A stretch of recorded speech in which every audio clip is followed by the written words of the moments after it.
This is an issue that's touching others as well, Mark, as local authorities have been trying to take legal action to stop these things happening. Yeah, and this story, I think, has had some real cut through. They're telling us here at the hotel that since our story aired, they've had more than 500 emails and telephone calls, people actually booking rooms here in support of what the owners have decided to do. It is a lovely little hotel. You can see behind me there is the stable block. It's also one of the country's top glamping sites, and not ordinary glamping sort of huts and tents. They are luxurious, copper bathtubs in the rooms, etc. Let's go inside and we can give you a look inside the hotel as well.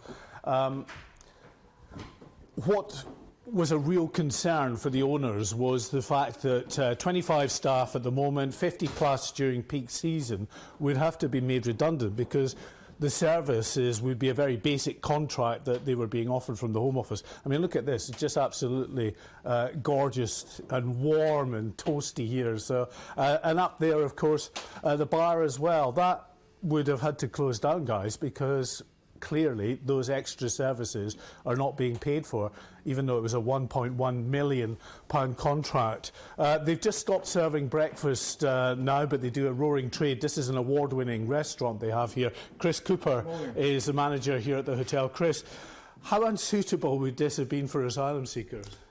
Completely unsuitable, and that's not being in any way. I mean, the hotel's historic. It's got a historic history. The rooms are beautifully done. The restaurant's got a roaring trade. We've just won an award, a prestigious award.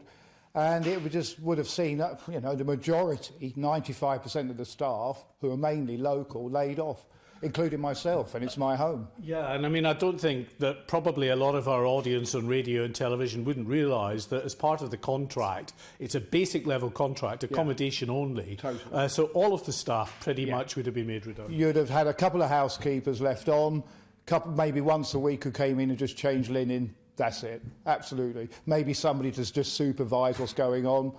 That's it completely. So you're talking about 25 to 50 jobs, as I say, in the high season, gone.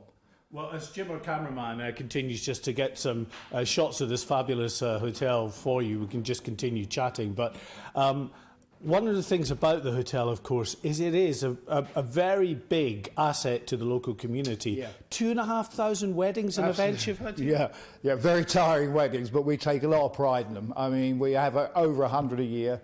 They're all pretty much local weddings, local families who've been, their fathers have married here, their mum and dads, and we're very proud of that, and we do them very well. And we've got over 200-300 on the books for the next few years. What do we do about that? I mean, we can't just turn around and say, I'm sorry, you're not having your wedding here now, we're handing the place over. So we've got to stay loyal to them. They've been loyal to us, we've got to stay loyal to them.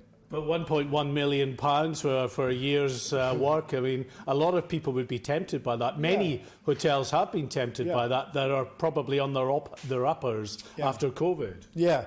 And I can understand that, because money is always a great temptation. This has been a long time. The family who own it have put a lot of money, time and effort into it. We are one big family here, all the staff are. They told us straight away about the offer. Of course, the first reaction was, oh, but they told us as well straight away there's no way they would even countenance such a move, you know. I can understand some people who may be struggling financially, but it's a short-term fix to a problem, really, that successive governments, I believe, haven't really got a handle on whatsoever. And this isn't the answer, you know. Brilliant. Well, thank you very much indeed for speaking to us, Chris. And the views of Chris really being echoed by staff throughout the hotel that we've been speaking to over the last day and a half here. They just don't want this amazing hotel to be effectively trashed, because that's what happens, Mark and Rosie. We've seen it time and again when asylum seekers are brought in with a basic level of accommodation.